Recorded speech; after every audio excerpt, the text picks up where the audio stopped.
Assalamualaikum warahmatullahi wabarakatuh. Kami dari kelompok 4 akan mempresentasikan hasil diskusi kami.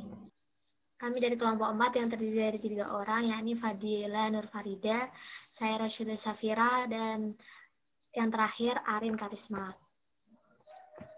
Baiklah, kita mulai. Ya, silakan Mbak Fadila bisa melanjutkan. Ya, terima kasih Mbak Oshid. Yang pertama ada pengertian penugasan. Pengertian penugasan adalah pemberian tugas kepada peserta didik untuk mengukur dan atau meningkatkan pengetahuan dari materi yang sudah dipelajari. Jadi penugasan untuk mengukur kompetensi dilakukan setelah proses pembelajaran, misalnya melakukan proses dan penugasan untuk meningkatkan dilakukan belum selama proses pelajaran, misalnya dengan pretest dan ulangan harian. Selanjutnya, yang kedua ada penilaian penugasan. Jadi penilaian penugasan ada dua, yakni yang pertama tugas adalah kegiatan yang dilakukan oleh siswa secara terstruktur di luar kegiatan kelas. Jadi di luar kegiatan pembelajaran, misalnya dengan pemberian pekerjaan rumah. Misalnya tugas membuat ringkasan dan menulis. Yang kedua ada proyek, yakni suatu tugas yang melibatkan kegiatan perancangan, pelaksanaan, dan pelaporan secara tertulis maupun lisan dalam waktu tertentu. Jadi di proyek ini melibatkan 3 tahap, yakni ada tahap persiapan, tahap produksi, dan tahap pelaporan. Contoh tugasnya misalnya melakukan pengamatan dan percobaan. Selanjutnya akan dijelaskan oleh Mbak Aushid. Macam-macam penugasan dikelompokkan menjadi 2, perorangan dan kelompok. Yang perorangan itu pendidikan atau guru memberikan tugas, baik itu tertulis maupun tidak, yang sifatnya individual. Yang kelompok itu pendidik atau guru memberikan tugas yang dapat dikerjakan oleh beberapa anak dan bersama-sama. Selanjutnya,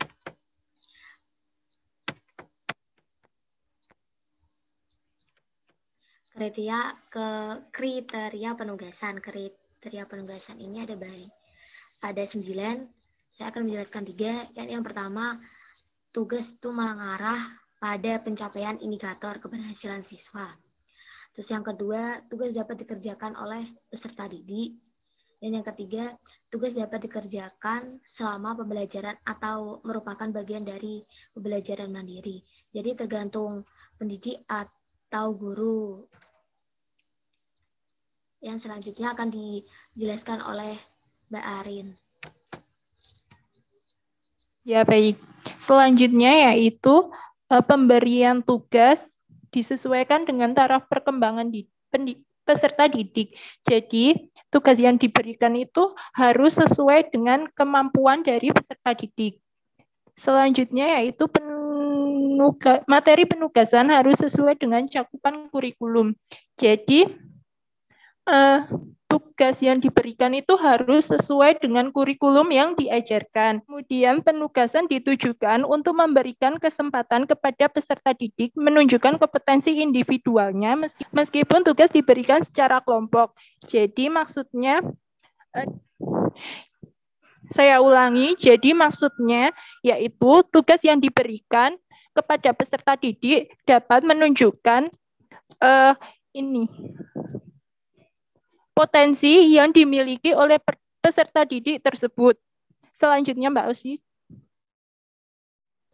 Ya, baiklah.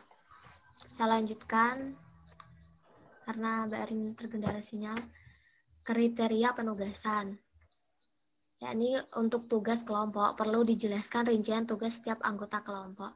Mungkin kurang lebihnya seperti persyaratan untuk mengerjakan tugas itu gimana, seperti buat mind map dan lain-lain untuk mendukung kreativitas siswa. Terus tampilan kualitas hasil tugas yang diharapkan disampaikan secara jelas. Jadi nanti produk hasilnya disampaikan guru secara jelas mau jadi seperti apa dan bagaimana. Terus yang terakhir, penugasan harus mencantumkan rentang waktu pengerjaan tugas. Ya mungkin kan biasanya setiap 1 minggu itu kalau bahasa Indonesia sendiri 2 pertemuan. Jadi mungkin pertemuan selanjutnya atau diberi rentang waktu 1 mingguan untuk mengerjakan tugas tersebut. Selanjutnya,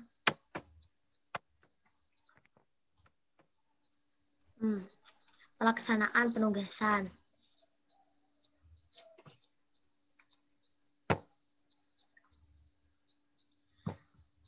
Yang pertama, mengkomunikasikan tugas. Terus menyampaikan kompetensi dasar. Mungkin biasanya sebelum pembelajaran kan guru menjelaskan apa saja yang akan hari ini kita akan mempelajari kompetensi dasar apa dan capaian yang akan kita hasilkan. Terus menyampaikan indikator dan rubrik penilaiannya bagaimana. Terus penyampaian tugas tertulis itu jika perlu. Selanjutnya, menyampaikan batas waktu pengerjaan seperti tadi yang saya jelaskan. Terus menyampaikan peran setiap anggota kelompok.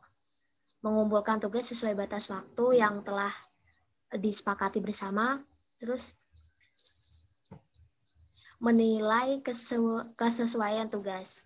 Menilai kesesuaian tugas ya yang sudah direncanakan guru apakah sudah sesuai dengan yang sudah kerjakan oleh siswa atau peserta didiknya. Terus memetakan kompetensi peserta didik berdasarkan rubrik. Yang terakhir, memberikan umpan balik kepada peserta didik. Ya seperti nanti umpan baliknya seperti apa, misal kalau sesuai, kalau nggak sesuai bagaimana, gitu. Sekian dari kelompok 4. Kurang lebihnya kami mohon maaf dan terima kasih. Apakah ada pertanyaan dari teman-teman? Saya Silakan Mbak bertanya. Mbak Arfi. Tadi kan dalam kriteria penugasan itu kan ada pemberian tugas disesuaikan dengan taraf perkembangan peserta didik. Nah, yang akan saya tanyakan di sini, perkembangan peserta didik itu kan berbeda ya, berbeda-beda gitu. Lalu bagaimana cara menyesuaikannya? Terima kasih.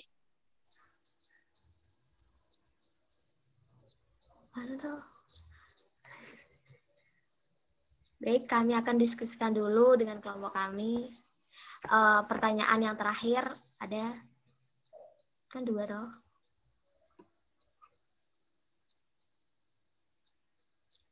Ya, sambil menunggu kami akan mencari jawaban dulu. Saya ingin bertanya, Mbak. Ya, silakan. Siapa tuh? Mbak Oshi, tadi kan di kriteria penugasan kan ada yang ini, namanya untuk menunjukkan individualisme walaupun pembelajaran tersebut bersifat kelompok. Nah, yang dimaksudkan untuk menunjukkan individualisme itu bagaimana? Apakah individualisme kan itu kan berbeda-beda ya orang tuh. Nah, cara untuk melihat individualismenya, walaupun dalam kerja kelompok itu bagaimana? Padahal kan kerja kelompok itu kan dikerjakan bareng-bareng kan. Itu caranya bagaimana gitu? Paham, Mbak? Baik, terima kasih Mbak Mary atas pertanyaannya. Kami akan menjawabnya setelah berdiskusi terlebih dahulu. Jadi saya akan mencoba menjawab dari pertanyaannya Mbak Mary. Gagasan ditujukan untuk memberikan kesempatan kepada peserta didik menunjukkan kompetensi individualnya meskipun tugas diberikan secara berkelompok. Jadi kan dalam tugas kelompok artinya itu di setiap individu itu diberikan kesempatan untuk saling sharing gitu, berbagi pendapat dengan semua dalam mengerjakan tugas tersebut. Begitu Mbak Mary. Dan mungkin teman-teman ada yang ingin menambahkan?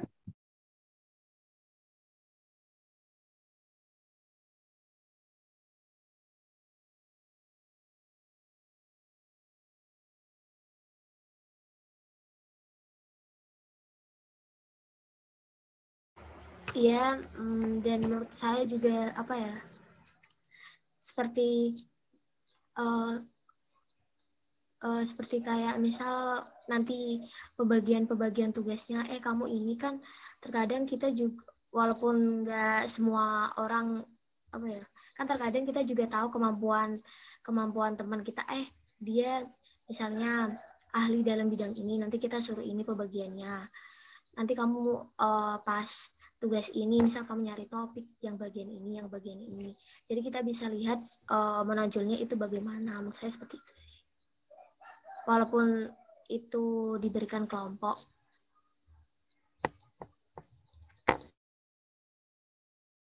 Teman-teman yang lain mungkin ada tambahan? Sudah cukup, Mbak.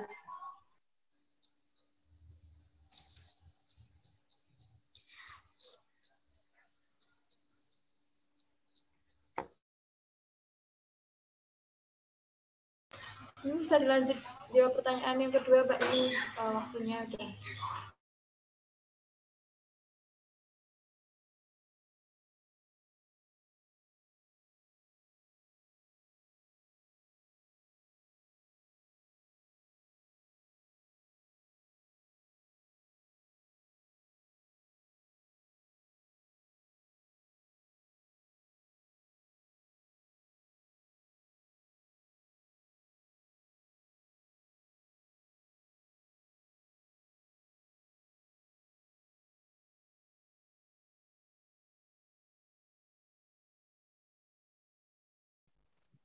Baik, apakah sudah terdengar? Saya akan mencoba menjawab pertanyaan dari Mbak Rina. Pemberian tugas disesuaikan dengan taraf perkembangan peserta didik.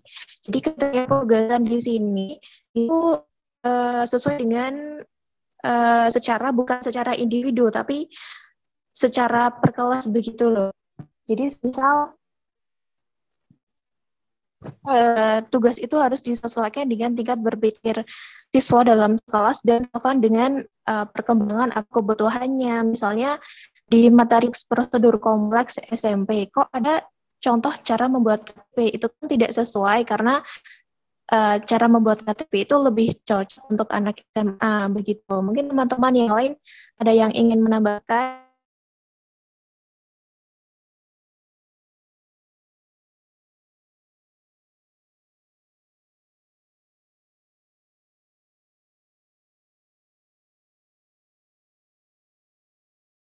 Tidak ada, Mbak. Sudah cukup.